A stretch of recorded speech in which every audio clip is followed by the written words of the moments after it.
So துருவ மகாராஜ் பார்த்தீங்கன்னா இப்படி தியானம் செஞ்சு பகவான் பரமாத்மாவை தரிசனம் பார்த்தார்.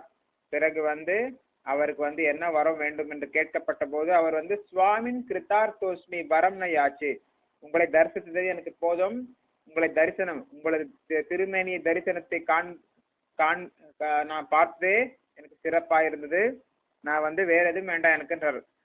சுவாமின் கிருத்தார்த்தோஸ்மி வரம் நயாச்சு, எனக்கு எந்த வரமும் வேண்டாம், உங்களை தரிசனமே எனக்கு போதும், உங்க திருமேனி தரிசனமே எனக்கு போதும் என்றார். நான் ஒரு கூழாங்கற்களை தேடிட்டு இருந்தேன், ஆனா உங்க தரிசனம் கிடைச்சது எனக்கு வைடூரியம் கிடைச்ச மாதிரி இருக்கு, அதனால எனக்கு எந்த வரமும் வேண்டான்றார் துருவ மகாராஜா.